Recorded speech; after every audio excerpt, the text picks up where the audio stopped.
Hold on.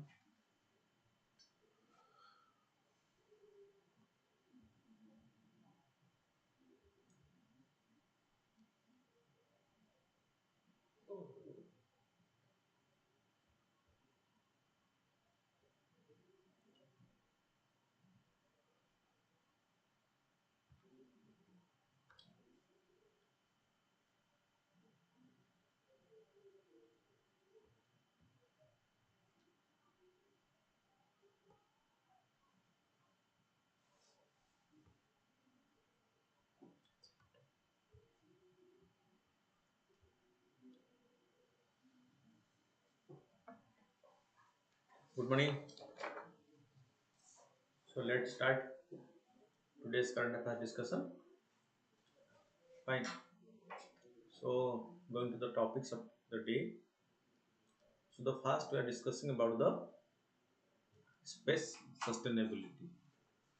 With passage of time since the human space flight started, so country after country have joined the race to send mission to space, man mission, unmanned mission, and right now there is a competition going on around the world to make or to establish habitation in the other planets. And space is right now being used for different purposes.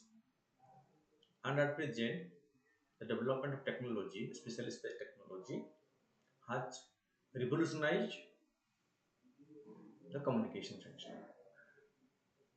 Okay. And as more and more countries have joined the race for space, so and satellites they are sending, and the satellites have a life. After that, so they became debris in the space. And no country, since the inception of this program, has a plan to bring them back. So that has created the biggest challenge of accumulation of this space debris, which is posing a big challenge to the new satellites and the upcoming space missions, because this debris so may damage the new satellites. So keeping this in view, UK hosted the fourth summit for space sustainability. What is the news? So United Kingdom hosted the fourth summit for space sustainability in London in collaboration with the Secure World Foundation. Fine. So it is hosted by United Kingdom. It was held at London and it was with the collaboration of the Secure World Foundation. In line with the ambitious UK national space strategy, George Freeman, the Prime Minister, new plan for space sustainability at the summit. This plan aims to set global commercial framework. What is this global commercial framework for insurability and the licensing and regulation of commercial satellites? Because more and more countries are right now launching commercial satellites and using became the debris, and they are the new challenge or threat to the future space programs. Fine. So what does sustainability in outer space mean? Earth orbital environment has more than tripled in the past decade. As the cost of mission reduced and the number of players increased. With technology becoming more and more, so the mission cost has been reduced. So since that American and Russian are the only American and Russia are the only two space powers, the number of mission starting from US SpaceX to Indian agency created. Okay, so in this domain, so number of players have increased. Two things: mission cost reduced and number of players increased. The complexity of missions and slot allotment issue also increased. With the emergence of large constellations and complex satellites, there is the risk of collisions and interference in radio frequency. But these large constellations, you can say, so earlier they are single satellites, but right now country are launching that constellation of satellites. You see, example you can take, India has launched the NAVIC, the IRNSS satellites, Indian Regional Navigation,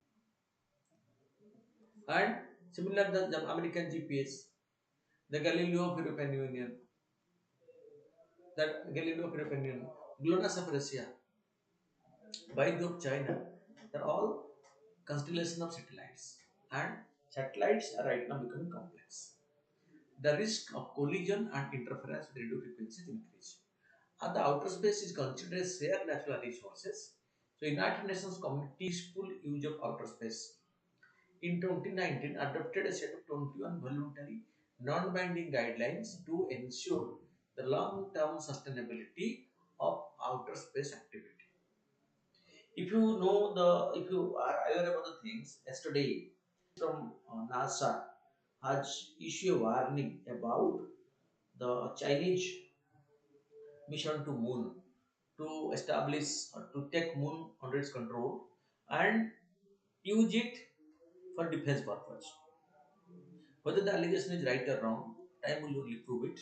But the apprehension in his mind is that China is not in a mood to collaborate with other countries in this mission. China is doing lot many things secretly, and China is developing the technology how to destroy other country satellites. This is the means apprehension in the mind of the NASA scientist. So who has issued this before the global community that if this why China is adopting secrecy, why China is not collaborating on different space program with other countries, and why China is developing the technology to destroy other satellites. Fine. And because the control over the lunar surface. Because with the so there is a projection that there is a water in the south pole of the moon. So there is keen competition among. Moving further, okay, one of the hot issue when it comes to space sustainability is orbital crowding. What it is? The issue of orbital crowding. Orbit are being crowded with more number of satellites. It poses a direct threat to the operations and safety of a mission and is likely to cause legal and insurance-related conflicts. Space debris is another prominent issue. But it is after the lifespan of the satellite is over, they turn to be space debris. Okay. After the completion of the mission and end of life protocol requires space subject to be moved to the graveyard orbit or to low altitudes. But neither of the options are sustainable in the long run. Other causes of concern are solar and magnetic storms, which potentially damage communication system.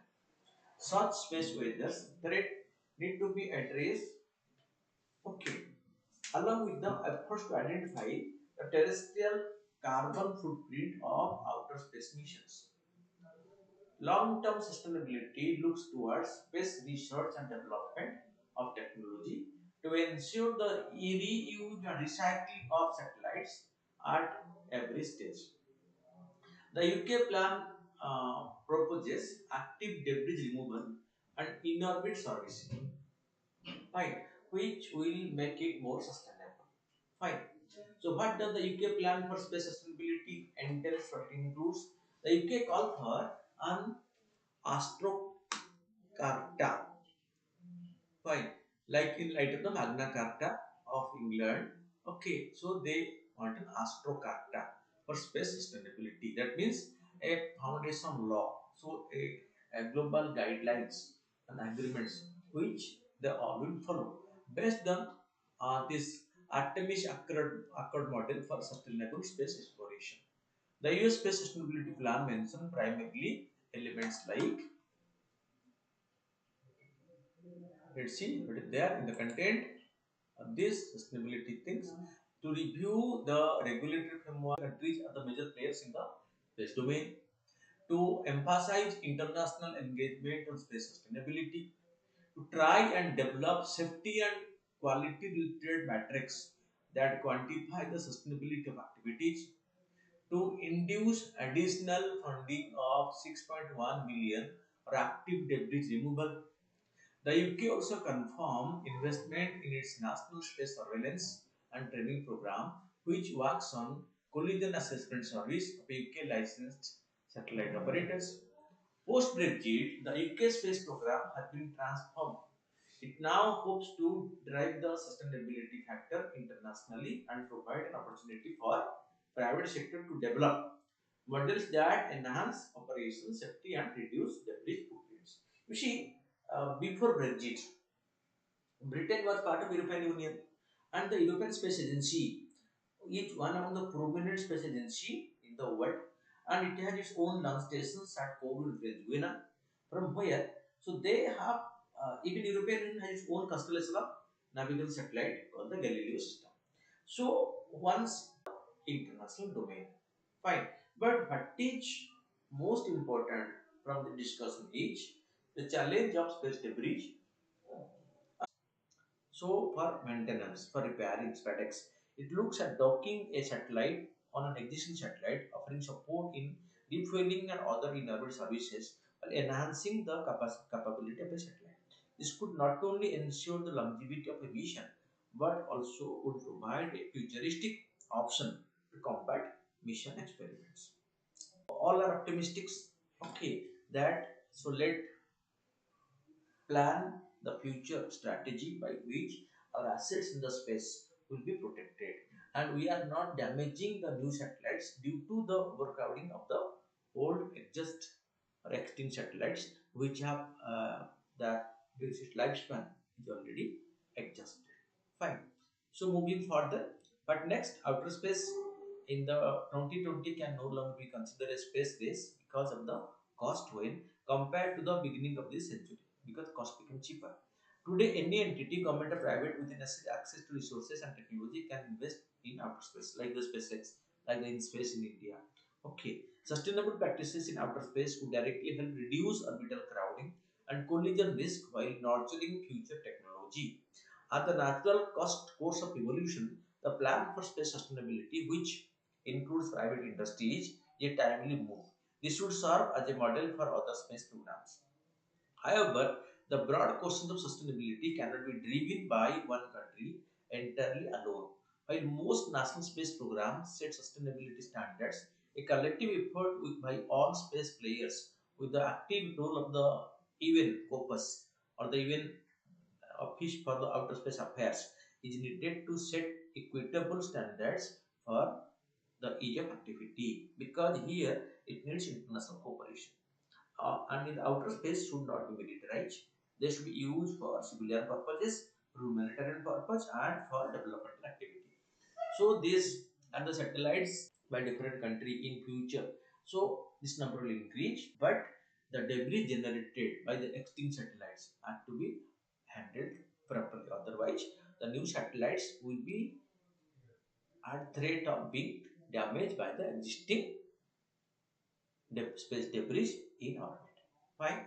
So moving next to the next topic, many of the measures for the sustainability resources consuming and experience for medium and small space programs. In this case, private initiative sustainability standards make accessible more challenging, giving undue advantages to program with stable investment. The UK's Astrocarta idea throw light on the need for addressing the principles and rules that guide the activity. India has always emphasized cost-effective, efficient missions with problem-solving applications. Its debris footprint is minuscule.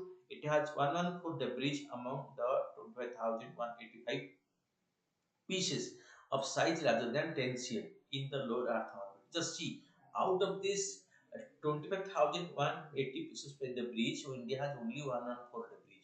So look at the percentage of Indian debris in the space and the debris by other countries. So this is where we are much concerned and careful about this since the beginning. Fine. So next topic is also very important. This Large Hadron Collider. So few years back, so the agency of European Union called the CERN, agency known as CERN, CE. So this collider was built to facilitate the Big Bang experiment. Okay, and in 2012, so this was conducted successfully, and they are able to Okay, conduct the experiment and prove before the world that yes, space nuclear that origin of the universe. Okay, but the experiment through this they want to experiment whether the universe has originated due to the explosion of the supernova. That is only experimented, nothing more than that. But this experiment further motivated scientists, okay, to think of next what to do in the wider domain. Fine. So, context: the world's most powerful particle collider, the Large Hadron Collider, will begin smashing proton into each other at unprecedented level of energy beginning from 5th July 2022. They started. The Large Hadron Collider is a giant complex machine built to study particles that are smallest known building blocks of all things. Structurally, it is a 27-kilometer long track loop buried 100 meters underground on the Swiss France border, Franco-Swiss border, Switzerland France border. Okay, in its operational state, it fires two beams of protons almost at the speed of light in opposite direction inside a ring of superconducting electromagnets. The magnetic field created by the superconducting electromagnets keep the proton in a tight beam and guides them along the way as they travel through beam's pipe and finally collide. Just prior to collision, another type of magnet is used to squeeze the collision. The particles are so tiny that the task of making them collide is akin to firing two needles 10 kilometers apart with such precision that they meet halfway. This runs the particle accelerator complex that houses the LHC. So the Large Hadron Collider is the most magnificent machine built by human being to conduct the collision of particles, the smallest particle, to know whether. So, what they conducted earlier, as I told you, they have conducted the Big Bang experiment in this Large Hadron Collider first. Okay, look at its success. Since LHC powerful electromagnets carry almost as much current as bolt of lighting, they must be kept chilled. The LHC uses distribution system of liquid helium to keep its critical component ultra cold at minus 271.3 degrees Celsius, which is colder than interstellar space. Given these requirements, it is not easy to warm up or cool down the gigantic machine. Okay, grades. The collider was switched back in April 2022. This is the let's say third run, and from July 5th, 2022, it will operate round the clock for 4 years at unprecedented energy level of 15 tetra electron volts. A TB is 100 billions or 10 to the power 12 electron volts. An electron volt is the energy given to an electron by accelerating it through 1 volt of electric potential difference. It aimed to be delivering 16 billion proton-proton collision per second for the Atlas and CMC experiment. The time the power to less than 10 microns, the human hair is around 70 microns thick, but to 10 microns. To increase the collision rate, Atlas is the largest general purpose particle detector experiment at the LSC.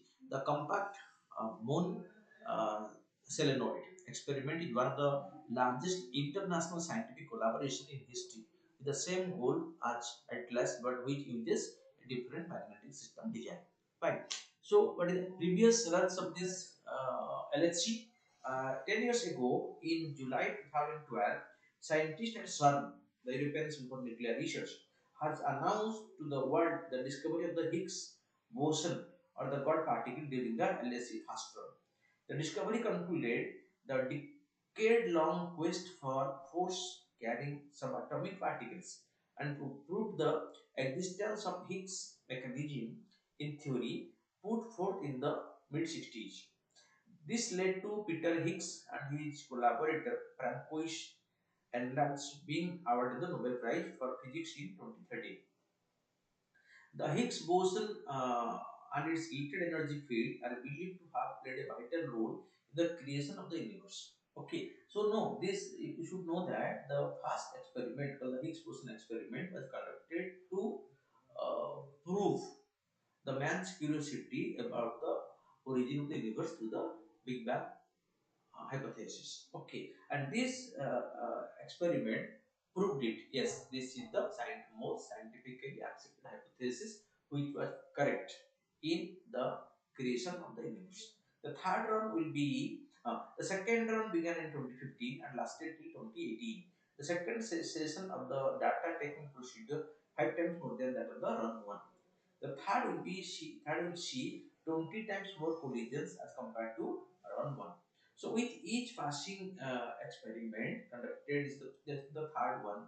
So they are trying to make the dashing faster and to know that more and more critical experiments are conducted in the Large Hadron Collider to know about the origin of the universe. Fine. New physics to describe the Higgs boson, scientists dark matter. This had to detect hook for particles believed to make up most of the universe, but is completely invisible as it is believed to make up most of the universe, but is completely invisible as it does not observe, reflect, or emit light. Fine. So this is project at the new parliament site. You know, the rich cultural history of the Tamil should be featured in a project relating to the new parliament being constructed by the Indian government in Delhi, which is known as the Central Vista. Such sample from 5 ecological regions mentioned in the ancient Tamil Sangam literature. Okay, Kurinji, Mulali, Marutham, Nethal, and Palai have been collected. Sample from Kurij, Tinai mountain and slopes were collected from the Nilgiri, Kodaikanal, and Palani hills in Dindigul district of the Koli hills of Damang districts have been collected for Mulaithai forest and grasslands. Okay, so these are all samples being collected from different places and sent to Delhi because so they are to be okay. SpaceX in USA and similar agency in okay. So right now, so there is a possibility that space can play private sector can play a very prominent role in the development of space. Okay, this is right now being explored by India, and India has come forward to use its own power for this purpose. Fine. So, GMO or especially GM crops has brought significant changes in the agricultural area related to it. We have GM cotton, okay, genetically modified cottons, okay. We have the plan, although it is opposed, genetically modified brinjal, tomato, etc. Okay. So, tissue culture is the science of cultivating animals, plants, tissue in a prepared medium. A technological base on this can be harnessed to achieve crop improvement objective, like you can see tissue culture banana is the most successfully planted means in agricultural domain, horticultural domain, which has given immense benefit to the farmers. Crop have been made more tolerant to abiotic stress like cold, drought, salt, heat. So the farmers do not have to worry about the weather conditions and can help plants adapt to environmental stress and climate change. You know what is right now being promoted as the climate resilient agriculture because the climate change agriculture is the worst sufferer of climate change, and biotechnology can come to the help of the farmers if the new crops are developed which can would withstand the changes in the atmospheric conditions of the climate, because the frequency of this natural calamity, that climate change will have a big impact on the food production, and the climate resilient agriculture developed crops are developed, it will be definitely beneficial. Then moving forward, it has reduced reliance on chemical pesticides, pest resistance crops. You can say the BT cotton is resistance, so crop resistance has been enhanced with that. Yeah, so that the blue green algae coming to this fertilizers. It's a biofertilizer which is pocket friendly for the farmers and eco friendly for the consumer by eliminating harmful chemical to the ecosystem. So what do you call that? The use of biotechnology in creating these biofertilizers. Pest post-harvest losses have been reduced by increasing crop ability to withstand the transportation period throughout being without being perished. Shelf life of the crops have been enhanced. Efficiency of mineral usage by plants have been increased by it. So, so a piece of land can be used for a long term for equally good yields. So instead of one or two crops, right now multi-cropping and number of crops in density has been enhanced at present by using the biotechnology, because the that cropping period has been drastically reduced. The crop duration, as it is called, has been drastically reduced. It has enhanced the nutritional value of the fruits like vitamin A, rich rice or the golden rice, which increases the market value of the products, protecting the farmers and improving human health. And right now, government has a plan for food fortification at present. So the central government has a plan for food fortification,